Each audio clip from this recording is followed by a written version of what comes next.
Bonjour, merci de votre fidélité. Un numéro un petit peu particulier puisque nous avons décidé de le dédier au sport automobile. Je suis en plein cœur de l'atelier confidentiel de Renault Sport Technologies aux Ulysses dans le parc d'activités de Courtabœuf. C'est ici que Renault coordonne et développe ses activités rallye. À mes côtés, Bernard Olivier, vous êtes le directeur général de Renault Sport Technologies. Vous êtes installé dans le parc d'activités de Courtabœuf depuis 1996. En quelques mots, pourquoi les Ulysses ? Pourquoi les Ulysses ? D'abord, positionner une société comme Renault Sport Technologies dans un endroit géographique est un choix stratégique lourd. On y pense beaucoup. Alors, quelles sont nos recherches ? Nous recherchons d'être proches des gens avec qui nous travaillons chez Renault. La direction générale et les services centraux de Renault qui sont à Boulogne. La direction commerciale, dont une partie est au Plessis-Robinson. Le technocentre, le cœur du bureau d'études de Renault, qui est à Guyancourt. Il est clair que par rapport à cela, les Ulysses, c'est pas mal du tout, même s'il peut y avoir quelques embouteillages sur la F18 par moment. Et puis, nous avons aussi à nous occuper du monde entier en matière de compétition ou de commerce de voitures de sport. Les aéroports, c'est un point important pour nous. Évidemment, les Ulysses, c'est absolument le mieux qu'on puisse faire par rapport à Orly. C'est pas mal non plus pour Roissy, donc nous sommes contents. Et pour finir, comme vous le verrez tout à l'heure, nous faisons des courses tous les week-ends. Nous avons des gros camions qui doivent emmener des voitures et plein de techniciens. Pour ceci, il est clair qu'on a besoin d'un nœud routier particulièrement bien placé, notamment vis-à-vis du sud de l'Europe, où il y a beaucoup de courses. Alors voyons dans le détail les autres activités de votre entreprise. Ne bougez pas, on se retrouve tout de suite après.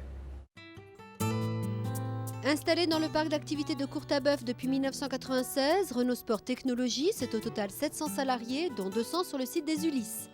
En 2001, Renault décide de séparer ses activités sportives, d'un côté la Formule 1 et de l'autre le rallye et les formules de promotion. Aux Ulysses, l'équipe de Renault Sport Technologies coordonne l'activité rallye et développe les voitures sportives de la gamme Renault. Elle organise aussi et assure la promotion des compétitions automobiles monotypes, comme la Formule Renault 2000 en monoplace et en berline la Clio Cup. En 2003, Renault Sport a fait participer 850 pilotes à plus de 250 courses dans 22 pays sur 4 continents. En parallèle, Renault Sport Technologies a en charge les produits dérivés de la marque, comme la ligne de vêtements, lunettes ou montres aux couleurs de Renault. La Mégane Renault Sport, la Clio V6, la Clio Super 600 ou la Mégane Trophy. Bernard, vos voitures font rêver. Renault Sport, c'est un peu la vitrine de Renault. C'est sans aucun doute une vitrine de Renault, pas la seule vitrine de Renault. C'est une vitrine avec un objectif vis-à-vis de la jeunesse, vis-à-vis de la démonstration du dynamisme de nos voitures, vis-à-vis de la technologie. Par rapport à cela, montrer une voiture, une Clio Super 1600 et une Clio Super 1600 qui gagne, car faire la compétition c'est bien, gagner c'est mieux. Montrer une Clio Super 1600 qui gagne, c'est démontrer que la voiture qu'a Monsieur Tout-le-Monde, la Clio, c'est une voiture qui a dans ses fondamentaux des points positifs extrêmement forts, puisque comme vous le verrez tout à l'heure, je pense que la Clio Super 600 est la meilleure de roues motrices d'Europe. Alors vous avez une usine à Dieppe. Combien de temps faut-il pour monter, élaborer une voiture au label Renault Sport ? Alors, là, je vais parler des voitures de tourisme, les voitures de sport que nous faisons. Le temps variera entre une voiture qui est relativement proche de voiture de série, comme une Clio Renault Sport ou une Mégane Renault Sport. Je dirais qu'en moyenne, c'est une trentaine d'heures qu'il faut pour monter ce type de voiture. Mais si je prends une voiture plus différenciée comme une Clio V6, vous allez aller vers 50-60 heures. C'est donc beaucoup de travail parce que c'est des voitures complexes avec des trains, un certain nombre de caractéristiques dans le cadre de sa suspension, etc., qui méritent d'être bien travaillées. Un intérieur adéquat, c'est beaucoup d'heures par rapport à une voiture normale. Alors, pour votre retour en compétition, vous avez réalisé une saison 2003 exceptionnelle. En championnat de France, vous avez remporté les titres de constructeur et de pilote avec Simon Jean-Joseph. En 2004, la compétition s'ouvre au WRC, donc au championnat du monde. Nous avons suivi vos deux pilotes vedettes, Simon Jean-Joseph et Nicolas Bernardi, direction Rodez. Attachez vos ceintures, c'est parti. Rodez, 4e épreuve du championnat de France, 20e édition du rallye du Rouergue.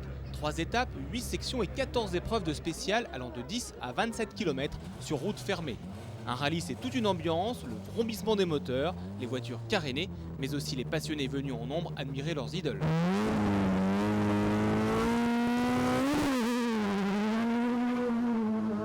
Sur gauche à fond, sur droite frein sur gauche 72, stop. Dans droite à fond insignifiant 70 mètres.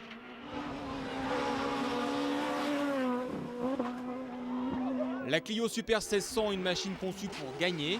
25 victoires et 44 podiums en Super 1600, 12 victoires et podiums en scratch, un titre de champion d'Europe des rallyes 2004 pilote avec Simon Jean-Joseph et un titre de champion de France des rallyes 2003 au classement marque. Après avoir développé la Clio Super 1600, Renault Sport confie l'exploitation de la voiture au team Oreca. Challenge pour ces hommes, faire gagner la voiture. Mais pourquoi Oreca ? Le team Oreca a en charge l'exploitation, c'est-à-dire assume la préparation de la voiture et l'organisation sur place. Et l'équipe Renault Sport, elle, est en appui technique pour aider aux évolutions ou aux petites modifications qui ont cours sur le rallye pour adapter au mieux la voiture à chaque spécial ou aux souhaits des pilotes. Renault compte bien conserver son avance sur les autres marques. Pour l'équipe d'Oreca, la pression est forte. Un rallye, c'est aussi du stress. Renault n'a pas besoin de me mettre la pression parce que je vis avec en permanence depuis 30 ans, donc je sais la gérer. Et je dirais d'une part, et puis d'autre part, nous, je dirais notre adrénaline, entre guillemets, c'est la victoire. Donc toute l'équipe vit à ce rythme-là et vit comme ça.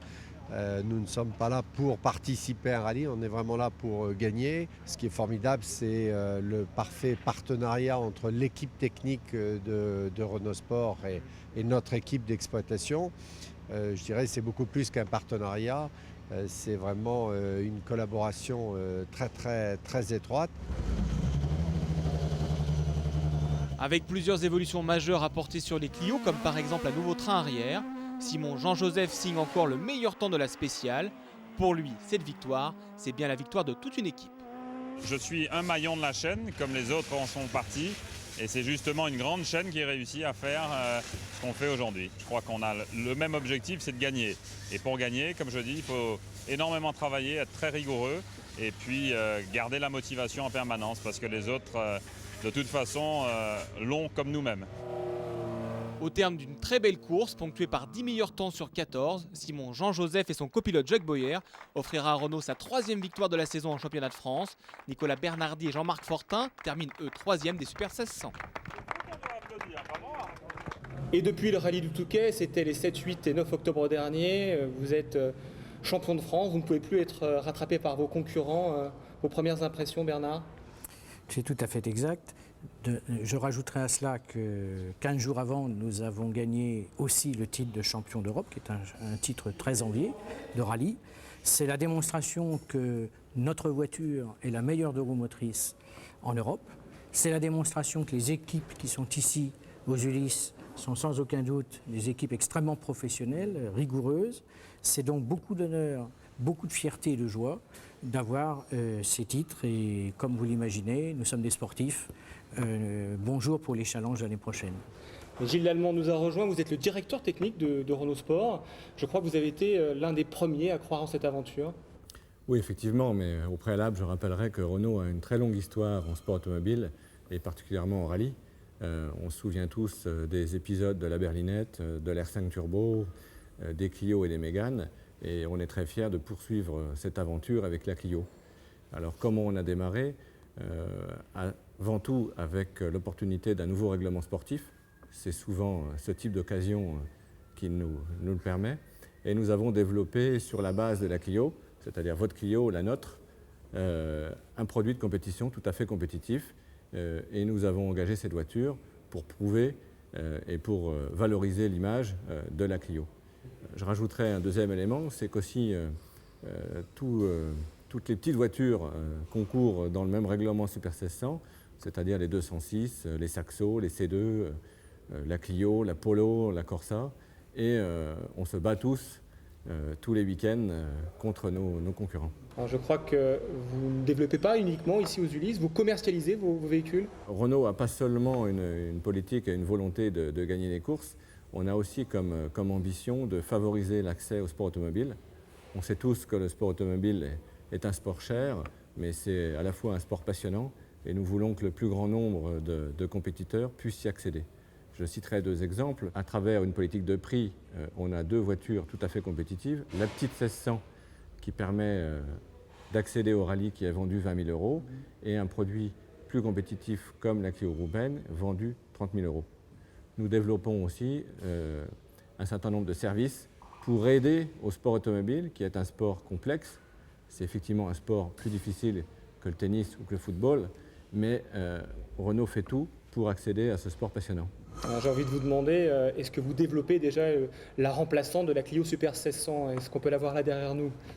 On ne la verra pas derrière nous, puisque vous comprendrez aisément qu'on ne peut pas vous montrer les plans, mais vous pensez aussi, bien évidemment, que l'on travaille sur le futur.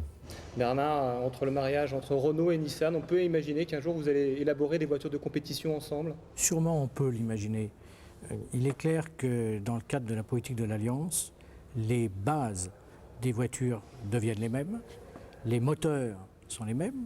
Nous développons les moteurs sportifs sur les mêmes bases de moteurs que Nissan. Et donc, il y a une grande logique à avoir des travaux communs là-dessus. Aujourd'hui, ce n'est pas encore le cas, parce que ce n'est pas non plus la priorité de l'Alliance. Nous avons aujourd'hui des échanges un peu ponctuels entre nous, mais je ne doute pas que ceci viendra. Renault Sport Technologie, c'est aussi des hommes et des femmes qui se battent ensemble pour la réussite d'une marque. Et c'est donc ici, aux Ulysse, que la Renault a été développée. Explication. Dimanche 9 octobre, 44e rallye du Touquet. Redoutée de tous, la manche la plus septentrionale du championnat de France des rallyes s'annonce capitale. Renault joue pour la gagne. Si l'une des 2 Clio termine en tête, ça y est, ils seront pour la 2e fois consécutive champions de France constructeurs. Mais retour en arrière, à 2 mois du rallye du Touquet, nous sommes aux Ulysse, au siège de Renault Sport Technologie. Les mécaniciens connaissent par cœur la Clio Super 1600 et pour cause, ce sont eux qui l'ont créée. Et même, 2 ans après son lancement, l'équipe de Renault continue de faire évoluer cette voiture. Toujours présente sur les rallyes, aux côtés de l'équipe Oreca, l'équipe des Ulysse vérifie que les modifications imaginées dans les ateliers fonctionnent bien dans les conditions réelles. Et pour l'équipe de Renault, partir sur un rallye, ça se prépare. C'est beaucoup de logistique. Nous, d'un point de vue développement, donc on va se déplacer sur place 1 mois avant. On a tous les doubles de pièces par voiture. Donc que ce soit niveau carrosserie, niveau mécanique, moteur, boîte de vitesse, on a tout la voiture en double. Et nous en développement, on a la voiture en double plus les pièces évolution et parfois le double des pièces évolution. Une vingtaine de personnes, ingénieurs, designers et mécaniciens, ont travaillé à l'élaboration de cette voiture et encore aujourd'hui, ils continuent de faire évoluer la Clio. En effet, depuis cet été, les 2 pilotes Renault essayent un nouveau train arrière et bien souvent, les pièces élaborées pour la compétition se retrouvent dans les voitures de série. C'est vraiment un travail de développement au quotidien. La compétition nous oblige à tout le temps progresser, donc on est en permanence dans le rythme des rallyes, obligé de faire progresser la voiture. On fait courir aujourd'hui des Clio, qui est une voiture qu'on peut voir dans la rue, qu'on a développée pour une application compétition, donc on a beaucoup fait évoluer. Et en plus, il est vrai qu'il y a un transfert de technologie évident entre les produits Renault Rallye, qui sont passés par chez nous et qui ont subi tout le développement, et les produits Renault Sport série. Par exemple, les Clio Renault Sport bénéficient, grâce à nos travaux, de certaines évolutions. Donc il y a une vraie complémentarité entre le travail de l'équipe compétition et l'équipe Renault Sport série qui développe les voitures série sportives de Renault.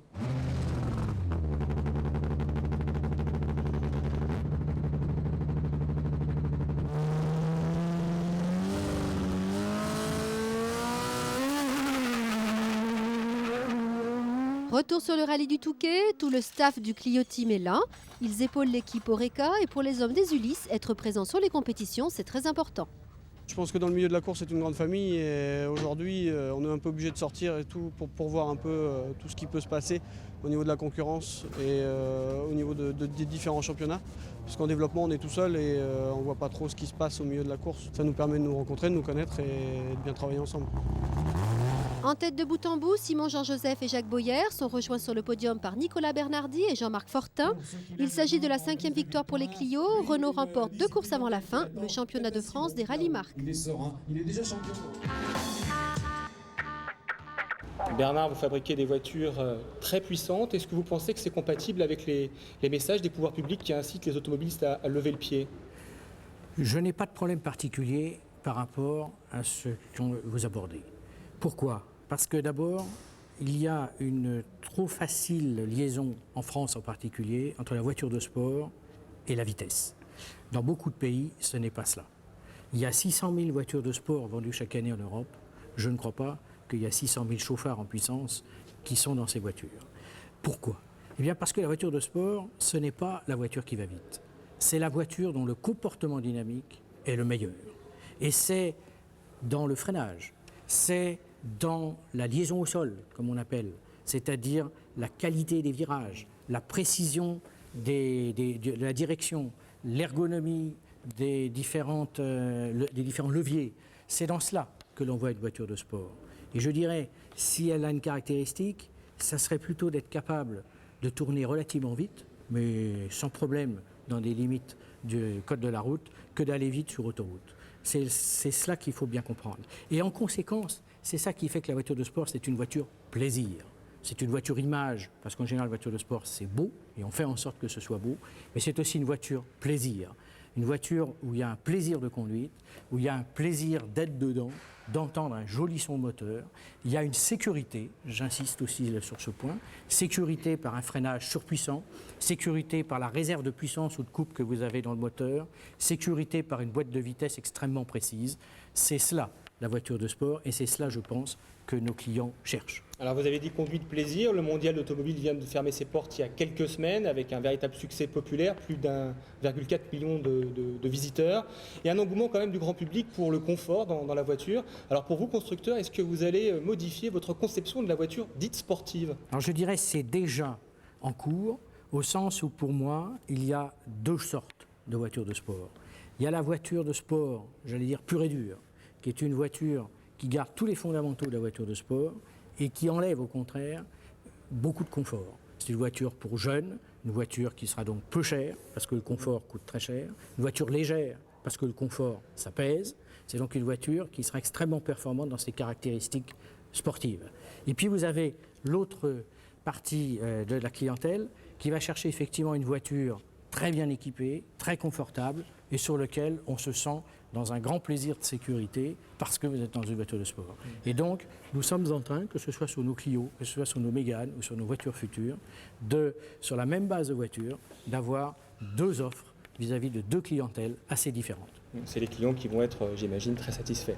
Bernard, merci de nous avoir reçus chez vous, aux Ulysse. Écoutez, d'abord, c'est un grand plaisir de vous montrer ce qu'on fait aux Ulysse, parce que je pense que peu de gens qui passent devant nos bureaux savent ce que l'on fait ici. C'est un grand plaisir de vous avoir montré nos réalisations. Eh bien, j'espère que dans un an, vous pourrez revenir pour fêter un nouveau titre.